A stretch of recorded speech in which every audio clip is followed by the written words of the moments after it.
ஸ்தோத்திரம். நம்ம வார்த்தைக்கோ முன்னாடி ஒரு நிமிஷம் கண்ணு தேவனுடைய பார்க்கலாம்.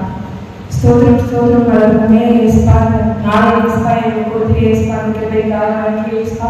இந்த நாளிலுமே ஏசுப்பா உங்களுடைய ஏழு வார்த்தைகளை ஏசுப்பா நாங்கள் அறியதற்கு ஏசுப்பா எங்கள் கூடியுடன் ஏசுப்பா நீர் எங்களோடு கூட இருந்த ஏசுப்பா நாங்கள் பகிர்ந்து உணவு காப்பியம் ஏசுப்பா உமது சுத்தத்தின் படி இருக்க நீங்களுடைய செய்ய ஏசுப்பா மீன் செஞ்சு நடத்துகிறாங்க.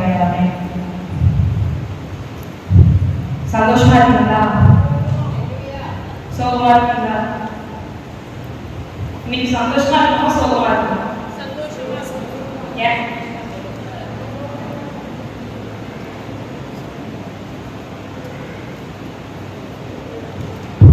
இன்னைக்கு சந்தோஷமா இருக்குமா சோகமா இருக்குமா? ஏன்?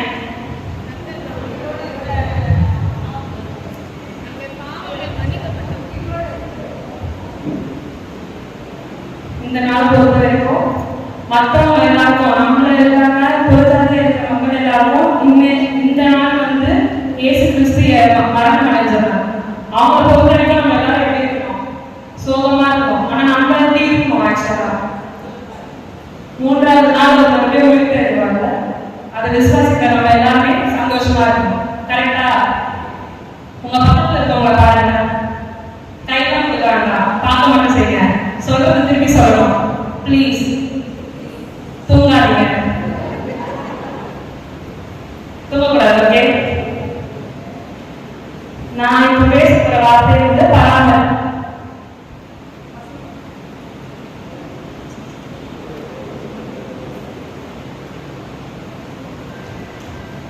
யோவான் 19ஆம் அதிகாரம் 26-27. அப்பொழுது இயேசு தம்முடைய தாயையும் அருகே நின்ற நமக்கு அன்பாயிருந்த சீஷனையும் கண்டு தம்முடைய தாயை நோக்கி, ஸ்திரீயே, அதோ உன் மகன் என்றார். பின்பு அந்த சீஷனை நோக்கி, அதோ உன் தாய் என்றார். அந்நேரம் முதல் அந்த சீஷன் அவளை கண்ணியமாய் ஏற்றுக்கொண்டார். இந்த வசனத்துல 2 பேர் வராங்க, 3 பேர் இருக்காங்க. ஒண்ணு இயேசு கிறிஸ்து, இரண்டாவது மரியாள் இயேசு கிறிஸ்துவோட தாய், மூன்றாவது சீஷன். அந்த சீஷன் யாரு? யோவான்.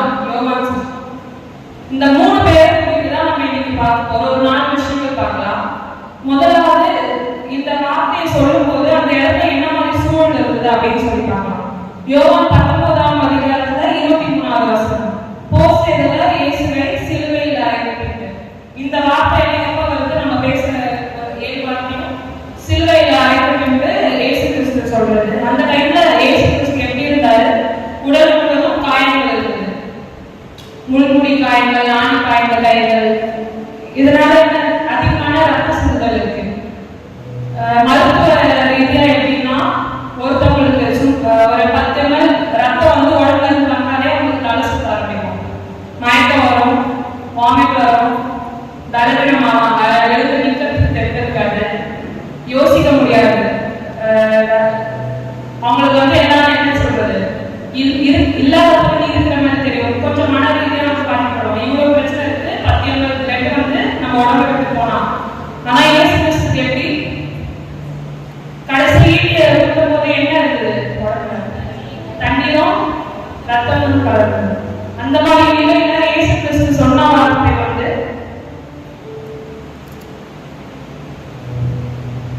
ஸ்திரீயே, அதோ உன் மகன் என்றார். முதல்ல சொன்னது ஸ்திரீயே உன் மகன், இரண்டாவது அதோ உன் தாய் என்றார். 2 பேருக்கும் வந்து இந்த வார்த்தையை சொல்லியிருக்கிறார். அடுத்த அந்த சூழல்ல என்ன இருக்குன்னா, சீஷர்கள் ஓடி போனாங்க. அந்த இடத்துல தாய் சீஷரும் இல்ல, யோவான் இருந்தாங்க. அதுக்கு அடுத்து மரியாதை ஒழுங்கி நிலை. இப்ப அம்மாங்க இருக்கீங்கல்ல, உங்க பிள்ளைக்கு வந்து ஃபீவர் வந்துருக்கு, ஒரு வகையாவது ஃபீவர் வந்து போல, அந்த மாதிரி டைப்ல உங்களோட மன ரீதியா எப்படி இருக்கீங்க? ரொம்ப சோகமா, பயம் வந்துடும், என்ன பண்ணணும்னு தெரியாது. பிள்ளைய பார்க்கிற பேர்ல வீட்டு வேலை எதுவும் ஒண்ணு நடக்காது, சமையல் ரொம்ப அதிகமா பண்ணுவீங்க. இந்த மாதிரி நிறைய விஷயங்கள் இருக்கு. நம்ம வந்து மன ரீதியா பாதிக்கப்படும். அதே மாதிரி மரியாதை இருப்பாங்க. அவங்களுக்கு என்ன நம்ம இருந்திருக்கும்?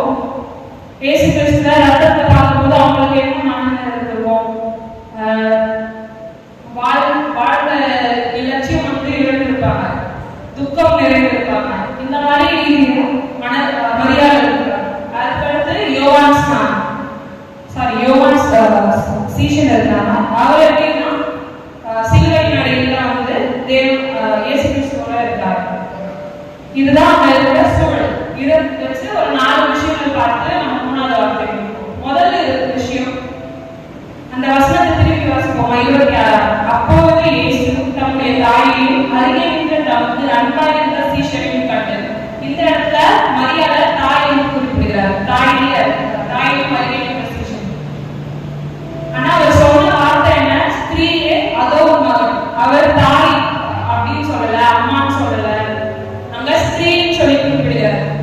இங்கிலீஷ் பைபிள்ல அதே மாதிரி மதர் இருக்காது, மம்மி இருக்காது, ஏதோ இருக்காது. ஸ்திரீ குறிப்பிடுவாரு, அம்மான்னு குறிப்பிட்டிருக்க மாட்டாரு, ஸ்திரீ குறிப்பிட்டிருப்பாரு. எதுக்காக அந்த மாதிரி குறிப்பிட்டிருக்காரு? அதுக்கு 2 காரணங்கள் இருக்கு. முதலாவது காரணம், இயேசு கிறிஸ்து யாரு? 2வது வார்த்தை என்ன கேட்டோம்? ரட்சிப்பு பத்தி கேட்டோம். அவர் நமக்கு ரட்சகரா இருக்கிறார். அப்ப அவரோட தாய் நம்ம என்ன சொல்றோம்? ரட்சகரின் தாய்னு சொல்றோமா?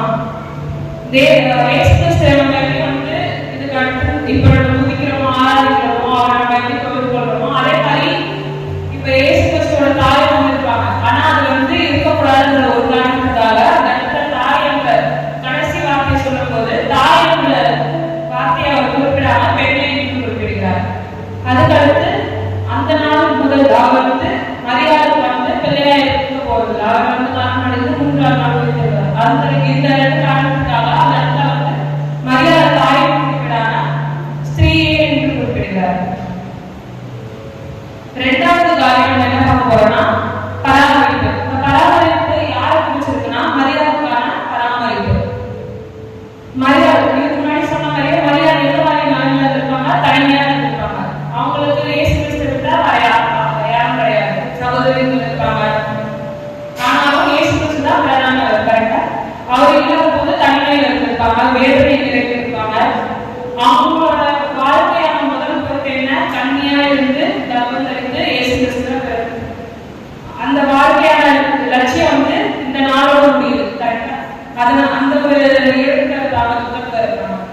இந்த மாதிரி இருக்கிற மரியாதை இயேசு கிறிஸ்து அந்த நேரத்திலும் அவருக்கு வந்து அவ்வளவு அர்த்தம் சிந்தன நேரத்திலையும், இதுக்கு முன்னாடி நான் சொன்ன மாதிரி அவ்வளவு தலைவின நேரத்திலையும் எந்த மனுஷரும் வந்து ஒரு சொல்லக்கூடாத காரியங்கள், பராமரிக்கிற காரியங்கள் இயேசு கிறிஸ்து அந்த இடத்துல செஞ்சிருக்காரு. தாய் தனியா இல்லாத காரியம். இதை எப்படி நம்ம சொல்றோம்? நம்ம எப்படி சொல்றோம்? நாங்க ஹாஸ்பிட்டல் எல்லாம் பார்த்துருக்கோம். ICU, ஆபரேஷன் தியேட்டர், இந்த மாதிரி இடத்துல கடைசியா இறக்குற நிலையில மனிதர்கள் இருக்காங்கல்ல, அவங்க வந்து யாருமே வந்து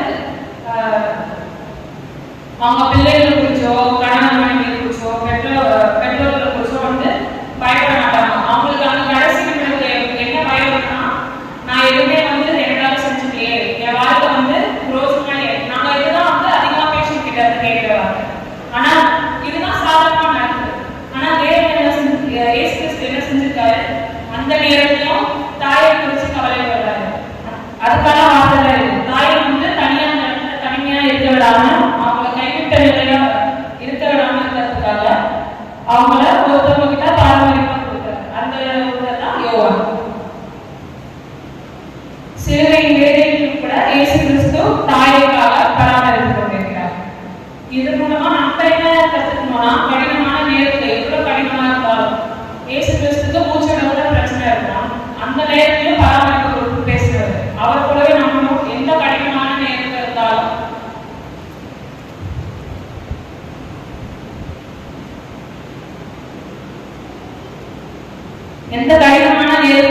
அவர் கூடவே எடுத்துக்கலாம். நம்மளை சுற்றி இருக்கிறவங்க அன்பு காட்டாமலும் அன்பு காட்டத்தை நிறுத்தக்கூடாது. இது முதல் விஷயம். அடுத்த விஷயம், இதோ தாய் என்று யோவானுக்கு சொன்னார். எதுக்காக யோவானுக்கு சொன்னாரு? மொத்தம் எத்தனை சீஷர்கள் இருந்தாங்க? 12 சீஷர்கள். அங்க யோவான் மட்டும் தான் இருந்தாங்க. மற்ற சீஷர்கள் அந்த இடத்துல குறிப்பிடப்படல. அதுல ஒருத்தவங்க இயேசு கிறிஸ்து வந்து மறுதலிக்கிறாங்க, ஒருத்தவங்க காட்டி கொடுக்குறாங்க. இந்த மாதிரி இருக்கும்போது யோவான் வந்து என்ன செஞ்சிருக்கலாம், ஆனா யோவான் கடைசி நிலை வரைக்கும் சிலுவையின் அடியில வந்து இயேசு கிறிஸ்துவோட இருக்கிறார். இந்த ஒரு காரணத்துக்காக யோவான் வந்து இயேசு கிறிஸ்து தேர்ந்தெடுக்கிறார். அவரோட தாயை வந்து பராமரிக்கிற பொறுப்பு கொடுக்கிறார். இந்த விஷயம் வந்து பொறுப்பு குறிக்கிறது. ஃபர்ஸ்ட் மரியாதை வந்து பராமரிப்பு, அந்த இடத்துல பராமரிப்பு பொறுப்பு தேவன் சொல்கிறார். ரெண்டாவது வந்து யோவான் கொடுக்கிற பொறுப்பு. இதுல இருந்து நம்ம என்ன கத்துக்கணும்னா, யோவான் பார்த்தா அந்த இடத்துல எந்த ஒரு தகுதியுமே கிடையாது.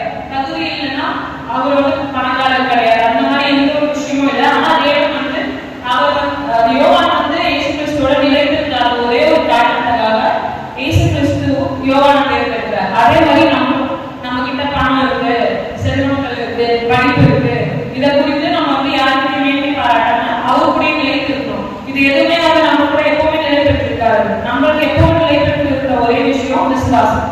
அவர்கிட்ட நம்ம விசுவாசமா இருக்கணும். இதனால வந்து நம்மளுக்கு தேவன் வந்து நிறைய பொறுப்பு கொடுத்திருக்காரு. கரெக்டா? நம்ம எல்லாருமே இந்த ஒரு பொறுப்பு இருக்கு சபையில. எதுக்காக இருக்கு?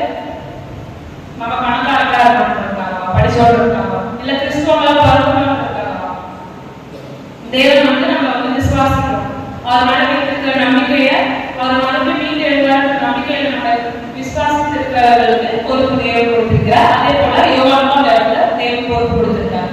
கடைசியா சிலுவையின் கிட்ட புதிய குடும்பம் உருவாகுது. யாருக்கு புதிய குடும்பம்? மரியாதை வந்து தாய், யோவான் வந்து பிள்ளை. இந்த குடும்பத்தை உருவாக்குனது யார்? இயேசு கிறிஸ்து. இதே மாதிரி இந்த குடும்பம் எதை குறிப்பிடுதுன்னா, நம்ம திருச்சபையிலும் யாரும் வந்து ரத்த சொந்தம் கிடையாது. ஃபேமிலிஸ் இருக்கு, ஆனா மொத்தம் ஒரு ஃபேமிலி ஒரு ஃபேமிலி யாரும் ரத்த சொந்தம் கிடையாது. கரெக்டா? ஆனா இந்த திருச்சபையும் நம்ம வந்து அதே மாதிரி தேவன் வந்து உருவாக்கின குடும்பமா இருக்கு. இந்த இடத்துலயும் நம்மளுக்கு சொல்லிட்டு பொறுப்புகள் இருக்கு. பராமரிப்புனா நம்ம குடும்பத்தை, நம்ம ரத்த சொந்தமா இருக்கிற குடும்பத்தை மட்டும் நம்ம பார்க்காம தேவன் நம்மளுக்கு உருவாக்கி கொடுத்த குடும்பம், அதுலயே வந்து நம்ம பராமரிப்பை பார்க்கணும், அன்பு காட்டணும், பொறுப்புகள் கொடுக்கறத நம்ம வந்து ஏற்றுக்கொண்டு அதை நடக்கும். இந்த 4 காரியங்கள் தான் நான் வந்து 3ஆவது வார்த்தை கொடுக்கிறது. முதல் வந்து பராமரிப்பு, இரண்டாவது பொறுப்பு.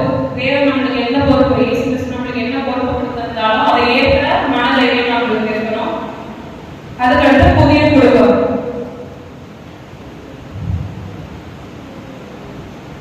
இந்த புதிய குடும்பம் நான் ஏற்கனவே சொன்னது நம்ம சர்ச்சை குறிப்பிடுது. நம்ம சர்ச்சை சொன்னது எல்லா சர்ச்சும் குறிப்பிடுது. இதை வச்சு நான் ஒரு சாட்சி மட்டும் சொல்றேன். எனக்கு ஒரு சாட்சி. இந்த இடம் புதிய குடும்பம் சொன்னது, சின்ன வயசுல இருந்து எனக்கு இப்போ வரைக்கும் ஃப்ரெண்ட்ஸ் நிறைய பேர் கிடையாது. ஸ்கூல் ஃப்ரெண்ட்ஸ் எனக்கு இப்போ யாருமே கூட பேசுற லெவல்ல இல்லை. யாரும் ஞாபகம் கூட தெரியல. ஸ்கூல்ல படிச்சோம். காலேஜ்ல இருக்கணும்னா அதே மாதிரி தான். காலேஜ் படிக்கிற வரைக்கும் அவங்க கூட பேசினாங்க. இப்போ யாருமே நான் பேசுறது இல்லை. எனக்கு வந்து சின்ன வயசுல இருந்து இப்போ வரைக்கும் ஒரு குடும்பமா ஃப்ரெண்ட்ஸா நான் எது சொன்னாலும் கேட்கறது இந்த சமம். இது எனக்கு வந்து தேவன் கொடுத்த குடும்பம். ரத்த சொந்தங்களா குடும்பம் கொடுத்தாலும் தேவன் எனக்கு கொடுத்த ஒரு குடும்பம் வந்து இந்த திருச்சபை. இந்த திருச்சபையில எனக்கு வந்து தகுதி, நான் எப்பவுமே வந்து என்ன தகுதி இருக்கிறவளா வந்து எப்பவுமே மேன்மையா இருக்கக்கூடாது. மேன்மையா நினைக்கிறது இருந்ததுனாலும் நான் எப்போ வந்து மேன்மையா இருக்கக்கூடாது அப்படின்னு சொல்லி நினைக்கிறேன். எப்பவும் தகுதி. ஆனா தேவன் வந்து இந்த இடத்துல வந்து இயேசு கிறிஸ்து வந்து ஒரு குடும்பத்துக்கு வந்து ஒரு கொடுத்து எனக்கு சொல்லி சில காரியங்களை இந்த இடத்துல ஒரு பங்கா கொடுத்துருக்காரு. அதே மாதிரி உங்களுக்கும் வந்து சில பங்குகள் இருக்கும்னு சொல்லி நான் விசுவாசிக்கிறேன். பின்னாடி அந்த கவர் தெரியுதா, அதுல நான் நிறைய கப்ஸ் தெரியுதா, அது எல்லாமே வந்து ஒருத்தவங்க நினைச்சு பண்ணதில்லை. இந்த திருச்சபை வந்து ஒரு குடும்பமா சேர்த்து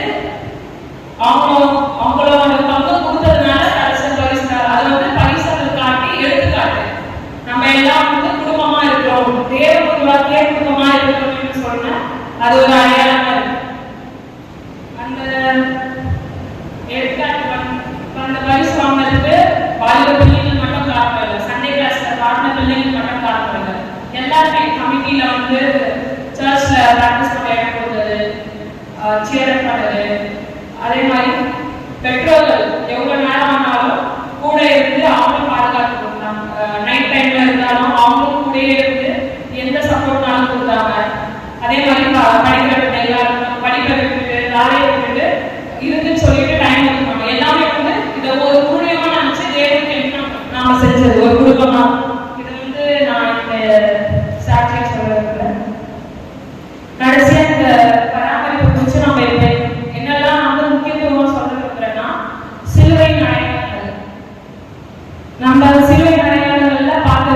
அன்பு, பராமரிப்பு, பொறுப்பு.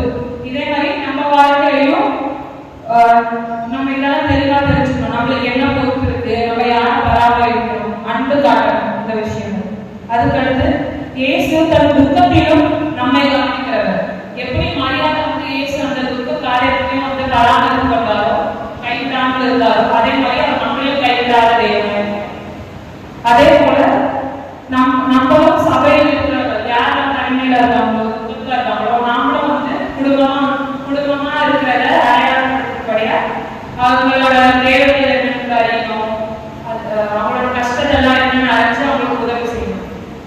கடைசியா குடும்பத்தில் உடைந்த இடங்கள் இருந்தால் சிலுவையின் அன்பால் குணப்படுவோம். சிலுவையில் தேவன் எப்படி அன்பை காட்டினாரோ, பராமரிப்பு காட்டினாரோ, அதே அன்பும் பராமரிப்பும் நம்மளுக்கு இருக்கணும். ரத்த சொந்தமான குடும்பத்திலையும் சரி, நம்மளுக்கு தேவன் உருவாக்கி கொடுத்த குடும்பத்திலையும் சரி. இதுதான் வந்து நான் வந்து பராமரிப்புக்காக கொண்டு வந்தேன். சீக்கிரம் முடிச்சிட்டேன். பிரேயர் பண்ணி முடிச்சேன்.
உங்களுடைய வார்த்தையாரை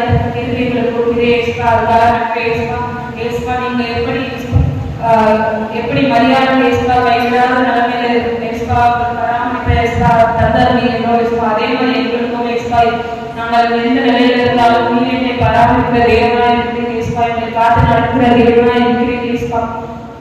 அதுக்காக நன்றி செலுத்துகிறோம். அதே போல எப்படி யோவான நீங்க தேர்வு எடுத்து அவருக்கு நெஞ்சு பொறுப்பை கொடுத்தீங்க. அதே மாதிரி நாங்களும் பொறுப்பை எடுத்துக்கொண்டு மனதைரியத்தையும் அதுக்கான ஆயத்தையும் எங்களுக்குள்ள நீங்க தந்தாருங்க. நீர் காலத்துக்குள்ள வேண்டாம். நீ பிரசன் ஜபத்தை